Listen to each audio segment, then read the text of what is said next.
Hey everyone, this is Spiro. I'm sure that many of you out there are well aware of the fact that there are many different weather modification programs currently taking place, and that the weather has been essentially weaponized.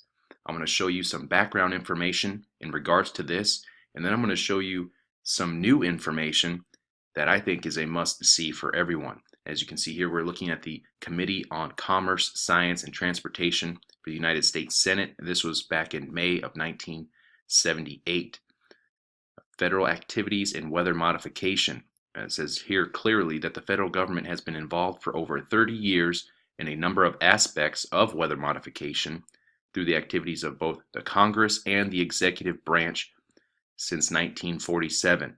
As you can see here, Defense Department aircraft are involved in these operations, and they work all weather patterns in the mid-Atlantic states. Now keep in mind, this is back in the 70s when this report was released. I'm going to leave a link for this site. There is a lot more information here, but I want to move on and cover some other aspects.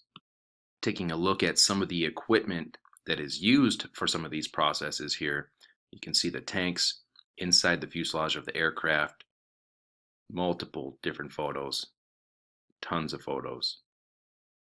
Like I said, I'm going to leave links for all of this stuff for you guys. As you can see, it's all inside of the fuselage. Vents on the outside. On September 25th, 1961, President John F. Kennedy gave a speech to the United Nations General Assembly. We shall propose further cooperative efforts between all the nations in weather prediction and eventually in weather control. I'll also leave an official transcript in full of the address by John F. Kennedy to the UN General Assembly here, provided at the state.gov U.S. Department of State website. There are two separate clips that I'm going to leave links for in this video that I feel are must-watch clips. This first one here over on the J Knight channel, there is a recording. A woman called and was able to get a NASA scientist on the phone. He admitted chemical releases that NASA were doing using rockets, spraying lithium into the atmosphere. They also show the inside of a control room during an operation in which you can clearly hear them saying chemical release. They're spraying the lithium. This is some must-see and hear information over here on the J Knight channel that I will leave a link for. Now, in that clip, the NASA employee or NASA scientist talks about Wallops Flight Facility, which I have pulled up right here. And they talk about all four payloads will consist of both instrument and chemical releases. The NASA employee or scientist also refers the woman to Miguel Larson over at Clemson University, stating that he is in charge of all the chemical release projects there at that university in South Carolina.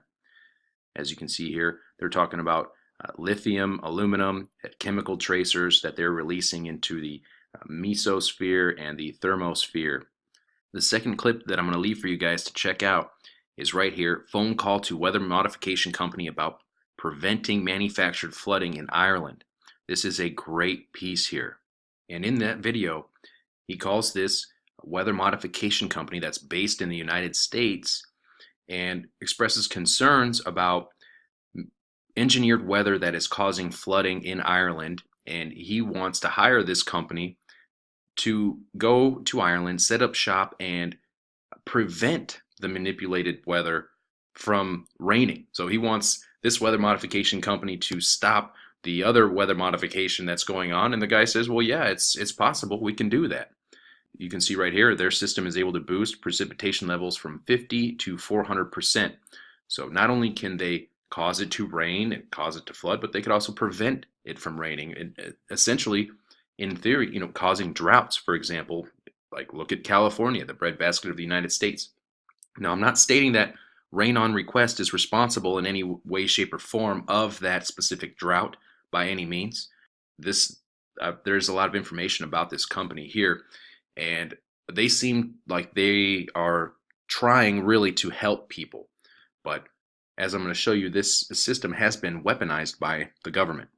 This is a research paper written by the Air Force back in 1995 talking about weather as a force multiplier, owning the weather in 2025. And right here you can see the authors. We have colonels, lieutenants, majors, all authored this back in 1996. Taking a look at the table of contents here, you can see why would we want to mess with the weather? What do we mean by weather modification? Yes, right here. Applying weather modification to military operations. Taking a look at Table 1, Operational Capabilities Matrix, as you can see, has two categories: degrade enemy forces, enhance friendly forces. Everything from flood lines of communication for precipitation enhancement, decrease comfort level, morale, uh, storm enhancement, deny operations, as well as precipitation denial, deny fresh water, induce drought. So these are some of the military applications in regards to weather warfare. And on the opposite side of that, you have the enhanced friendly forces capabilities of this weapons system, essentially allowing the military to choose their battle space environment. They can increase their concealment through fog and cloud generation. This is some really interesting information here. I'm also going to provide a list of all the geoengineering patents right here. And this is an extensive list of United States patents and trademarks right here. And this all has to do with weather modification. I'd also like to share with you the text of the Space Preservation Act of 2001. This was a bill that was introduced during a session of Congress, and they state that it was not enacted. Now, if you ask me, this would be the type of bill that they would enact in secret behind closed doors, or a revised version of this, and they would invoke national security or something along those lines. But if you look at some of the type of weaponry, the exotic weapon systems, what they include is obviously electronic, psychotronic, or information weapons, chemtrails, high altitude, low frequency weapon systems, plasma, electromagnetic, sonic, or ultrasonic weapons, laser systems. I mean, it goes on and on. Tactical or extraterrestrial weapons, climate weapons, tectonic weapons.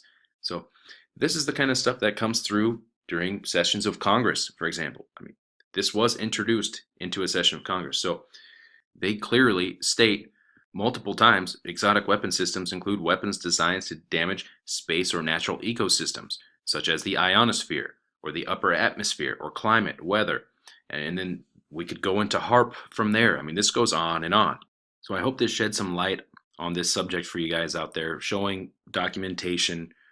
There's a couple of recordings, phone calls that I highly suggest listening to.